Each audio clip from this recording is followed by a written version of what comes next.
Assalamu alaikum, I'm Aisha and you're watching Samaa News. Here are today's headlines. Reverend Jesse Jackson, a towering figure in the American civil rights movement, has died at age 84. He passed away peacefully, surrounded by family, leaving a legacy of activism spanning over 6 decades. Born in 1941 in Greenville, South Carolina, Jackson rose to prominence in the 1960s as a leader in Martin Luther King Jr.'s Southern Christian Leadership Conference and was present at King's assassination in 1968. Jackson twice ran for the Democratic presidential nomination in 1984 and 1988, breaking racial barriers and amplifying the voices of marginalized communities. He founded the Rainbow Push Coalition to promote social justice, civil rights, and economic equality. Leaders worldwide mourned Jackson. Former President Barack Obama called him a true giant, while President Donald Trump described him as a good man with lots of personality, grit, and street smarts.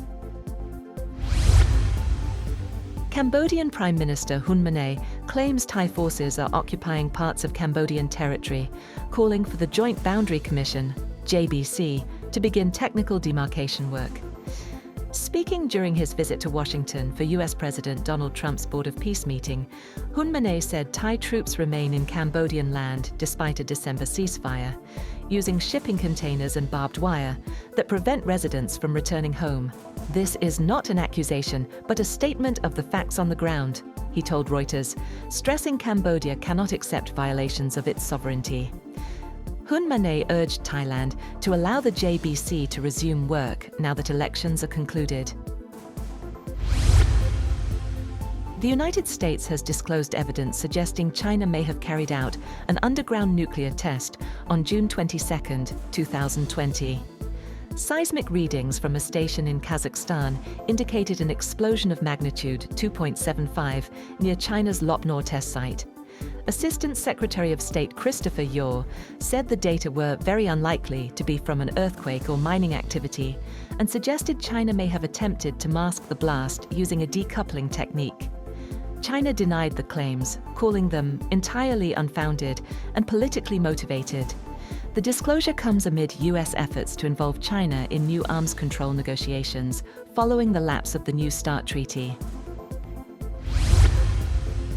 Iran's Foreign Minister, Abbas Araghchi, says Tehran and Washington have agreed on a set of guiding principles during indirect nuclear talks in Geneva. He described the discussions as more constructive than the previous round, but said a final deal remains distant. Both sides will now work on draft texts before deciding on the next round, as US President Donald Trump continues to warn of consequences if no agreement is reached. Earlier, Iran's foreign ministry said Tehran had conveyed its position on nuclear limits, sanctions relief, and a possible framework for agreement, and progress depends on Washington avoiding unrealistic demands. Also, Iranian state media reported that parts of the strategic Strait of Hormuz would remain close as the Revolutionary Guards conduct military drills. Tehran previously warned it could shut the vital waterway if attacked, a route that carries about a fifth of global oil supplies. Meanwhile, US President Donald Trump has said that he will be involved indirectly in high-stakes talks between Iran and the US over Tehran's nuclear program, adding he believed Tehran wanted to make a deal. Trump told reporters aboard Air Force One that these talks will be very important. Asked about the prospects for a deal, Trump said Iran has long sought a tough posture in negotiations, but learned the consequences of that approach last summer when the US bombed Iranian nuclear sites.